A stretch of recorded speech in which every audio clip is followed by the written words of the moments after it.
Hello friends, welcome back to my YouTube channel the speaking stars. मैं हूं आपकी astro friend Shivani. आशा करती हूं आप जहां भी हैं कुशल मंगल हैं। इसी आशा के साथ आज का टॉपिक जिस पे हम बात करने वाले हैं वो है सन इन सेजिटेरियस, जो कि मेरी सन इन डिफरेंट साइंस की सीरीज़ का नेक्स्ट टॉपिक है, जिसमें हम जानेंगे कि जब सूर्य आपके धनु राशि में होता है, आपके जो नेटल चार्ट है, असेंडेंट चार्ट, उसमें कहीं पे भी हो सकता है, किसी भी हाउस में, लेकिन अगर वो सेजिटेरियस यानी साइंस में है तो उसका क्या प्रभाव पड़ता है आपके ऊपर। उससे पहले जल्दी से मेरे चैनल को सब्सक्राइब कर दीजिए। आप लाइक, शेयर और कमेंट भी करते रहिए और शेयर ज़रूर कीजिए, लाइक ज़रूर कीजिए, सब्सक्राइब भी कीजिए, ताकि ज़्यादा से ज़्यादा मैं वीडियो लेके आ सकूँ आपके लिए ऐसे ही इन्फॉर्मेटिव। और नीचे दिए गए नंबर पर भी आप संपर्क कर सकते हैं अगर कुंडली रीड करवानी है तो चलिए दोस्तों शुरू करते हैं आज की वीडियो के साथ। तो क्या होता है ना कि यहाँ पे सैजिटेरियस ऐसा साइन है जो कि फायरी साइन है और सन भी एक फायर का प्लैनेट है, ऊर्जा का प्लैनेट है। तो दोनों जब साथ में आ जाते हैं तो ये they are the people who takes actions very easily, who are very confident. आप देखेंगे ऐसे लोग बहुत ज़्यादा ओवरली कॉन्फिडेंट दिखेंगे आपको। इनको लगता है हमें सब आता है, they have the wisdom, they have the knowledge, but sometime they get overboard और उनको ईगो इनके बीच में आ जाती है, विच इज़ देयर फ्लॉ। क्योंकि हाँ, सन और जो जब आपका सेजिटेरियस साइन है जो कि आपके लिए अच्छा है, फ्रेंडली है, स्पेशली इन द एस्पेक्ट कि आपके फादर के साथ आपके रिलेशन अच्छे रहेंगे। आपके फादर सन और सेजिटेरियस जुपिटर जो है वो फ्रेंडली है, तो इसलिए आपके फ्रेंडली रिलेशन रहेंगे with your father. You may learn something from father. Idol भी हो सकते हैं आपके, जैसे कि आप उनसे सीख सकते हैं कि मतलब प्रीचर हो सकते हैं आपके फादर, लॉयर हो सकते हैं आपके फादर, फिलोसोफर हो सकते हैं, यूनिवर्सिटी टीचर हो सकते हैं। तो वहाँ से आप उनके थ्रू आपको बहुत ज़्यादा सीख मिली होगी लाइफ में और आप बहुत ज़्यादा अपने आप में मतलब you would have lot of knowledge और आपको ऐसा लगता होगा कि आपकी नॉलेज के आगे किसी और की नॉलेज बहुत ज़्यादा नहीं है। क्योंकि जहाँ नॉलेज आती है वहाँ आपको प्राइड ज़्यादा दे ही देता है और यहाँ पे प्राइड आपको बहुत ज़्यादा हो जाती है, विच समटाइम्स क्रिएट बाउंड्री, विच समटाइम्स क्रिएट हिंड्रेंसेस, क्योंकि आप लोगों की बात ना समझ नहीं पाते हैं, जो कि थोड़ा सा प्रॉब्लमेटिक होता है। Otherwise they are very good at guiding, क्योंकि फिलोसोफर अच्छे होते हैं, चीज़ें जल्दी समझ जाते हैं, लोगों के साथ घुलना मिलना, बातें करना, अपनी चीज़ें रखना, ये सब इनको अच्छे से आता होता है, तो ये ईजिली ये सब चीज़ें कर सकते हैं। लेकिन जहाँ इनका प्राइड एक्स्ट्रा हो जाता है, ईगो में आ जाता है, तो वो प्रॉब्लम क्रिएट कर देता है, विच दे शुड अवॉइड अगर इनको अपनी लाइफ में आगे बढ़ना है। तो ऐसे लोग जो हैं इनके पास, जैसे मैंने बताया, टीचिंग एबिलिटी बहुत अच्छी होती है और they have learning ability also, and इसलिए इनके लिए सब कुछ मुमकिन है। यहाँ पे बहुत अच्छा सन काम करता है, क्योंकि सन की एनर्जी जो है वो सेजिटेरियस साइन जो है वो खींच लेता है। दोनों जब मिल जाते हैं तो आप एक सेजिटेरियस क्या होता है, आप अपनी टीचिंग को लाइमलाइट में लाना।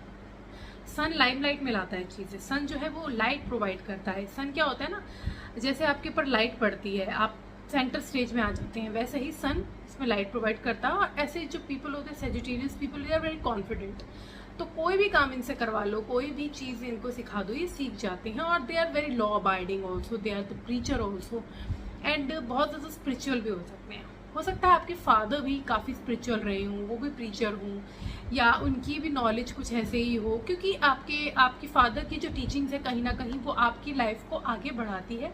तो आप कह सकते हैं कि आपकी लाइफ, खुद की लाइफ जो है वो आपके फादर की जो अपब्रिंगिंग्स हैं, जो उनका एस्पेक्ट है आपके ऊपर, उस पर डिपेंड करती हैं। स्पेशली अगर आपका सन स्ट्रॉन्ग है यहाँ पे, और आपका जो क्योंकि सिर्फ हम सन से डिसीजन नहीं ले सकते, सन सेजिटेरियस में है तो हमें जुपिटर भी देखना होगा।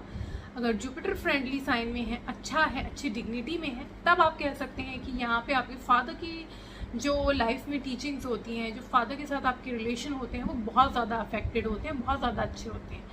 तो यहाँ कह सकते हैं कि आप बहुत ज़्यादा नॉलेजेबल होते हैं और आपको खुद एक लॉयर बन सकते हैं, या यूनिवर्सिटी में पढ़ा सकते हैं, या आप स्पिरिचुअल नॉलेज आपकी बहुत अच्छी होती है, स्पिरिचुअल लीडर बन सकते हैं, गाइडेंस में आप जा सकते हैं।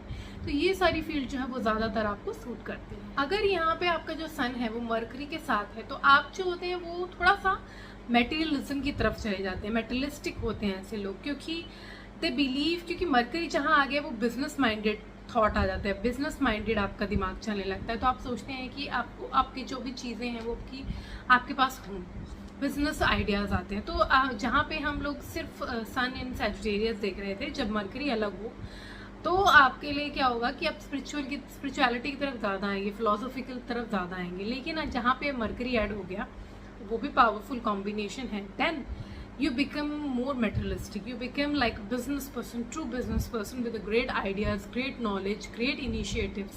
तो ये आपके कुछ काम करते हैं आइडियाज़।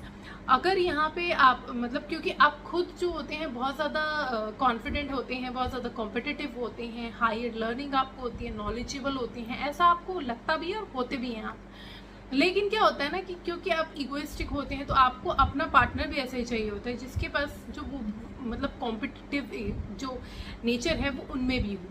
आपको ब्यूटी बहुत अट्रैक्ट नहीं करती, आपको मनी बहुत अट्रैक्ट नहीं करती, लेकिन जो कॉम्पिटिटिवनेस आपके अंदर है, आप चाहते हैं आपके पार्टनर काउंटर पार्ट में भी हो। तो वैसा ही पार्टनर आप ढूंढते हो, विच समटाइम्स क्रिएट प्रॉब्लम, क्योंकि आपको वैसा सेम पार्टनर मिले ऐसा ज़रूरी नहीं होता, और जिसकी वजह से आप रिलेशन में भी ज़्यादा एक्सपेक्टेशंस कर लेते हो, प्रॉब्लम आ जाती है। तो ये चीज़ें आपको अवॉइड करनी चाहिए। You are very anger prone also, क्योंकि सन है और सजिटेरियस दोनों fire signs when get together, तो आपका क्या होता है कि आप बहुत ज़्यादा एंगर इश्यूज में आ जाते हो, which sometimes create problem for your own self also, क्योंकि आप खुद चीज़ें जो हैं वो उलझा देते हो और फिर उसमें फंस जाते हो, स्पेशली रिलेशन में। क्योंकि रिलेशन में आपको सन वाली जो फीलिंग्स से ज़्यादा आपको वेनिशियन क्वालिटी चाहिए, आपको जो कामनेस चाहिए होती है मून की, वो चाहिए। तो आपका डिपेंड करता है आपका वीनस मून ये सब कैसे है, वो कैसे आपकी लाइफ में अफेक्ट कर रहा है, तो वो मैरिड लाइफ में भी अफेक्ट करेगा। लेकिन आपको थोड़ी एक्सपेक्टेशंस कम रखनी चाहिए अपने जो पर्सपेक्टिव पार्टनर है उसमें सोचने के लिए। मतलब आप ढूंढते ही ऐसे हैं तो आपको फिर देरी लग जाती है ढूंढने में, क्योंकि आप कॉम्पिटिटिव हैं, आप अच्छी बात है, लेकिन आपका जो पार्टनर है उसमें थोड़े फ्लॉज होंगे और आप में हो सकता है कि ऐसी कुछ चीज़ें हों जो आपको दिख ना रही हों, कुछ कमियां, क्योंकि हर इंसान में कमी होती है। तो आपको अपनी कमी जैसे आप नज़रअंदाज कर देते हैं, वैसे दूसरे की भी आपको फ्लॉज छोड़ के अगर पार्टनर ढूंढने की कोशिश करेंगे तभी, नहीं तो आपको यहाँ पे पार्टनर के रिलेटेड प्रॉब्लम आ सकती है, स्पेशली शादी के बाद भी। अगर आपने अपनी ईगो रखी या अपने आप को ही सिर्फ सोचा कि मुझ में ही ज़्यादा नॉलेज है, मुझ में ही विजडम है, सो वो वर्क नहीं करेगा, क्योंकि you have to be humble, you have to balanced. तो वो चीज़ें आपको अपने पार्टनर के साथ, तो स्पेशली आपको जो है जब आपका जो मैरिज में अगर स्पेशली अगर 7th हाउस में ऐसा कुछ है तो आपको बहुत ज़्यादा ध्यान रखना चाहिए। ऐसा अगर सन सजिटेरियस में 7th हाउस में है तो आपकी मैरिज के समय आपको कुंडली मिला के मतलब बहुत ज़्यादा सोच समझ के ही मैरिज करनी चाहिए। तो ये थोड़ा चीज़ें आपको ध्यान रखनी है। Otherwise you are very knowledgeable, तो आप लोगों के लिए कोई भी फील्ड में जाना, उसमें उतर के उसमें कामयाब होना आपके लिए ईजी है। आप अगर आपको जुपिटर सन प्लैनेट जो है पावरफुल है, साथ दे रहे हैं, तो ऐसा ज़रूर पॉसिबल होता है। आज के लिए इतना ही। मेरी नेक्स्ट वीडियो में हम देखेंगे जब सन कैप्रिकॉर्न साइन में होता है तो उसका क्या प्रभाव पड़ता है। For that stay tuned, stay connected, do subscribe my channel and नीचे दिए गए बेल आइकन को जरूर प्रेस कर दीजिए ताकि आपको मेरी लेटेस्ट अपडेट मिलती रहे। तब तक के लिए ओम शांति, thank you and take care.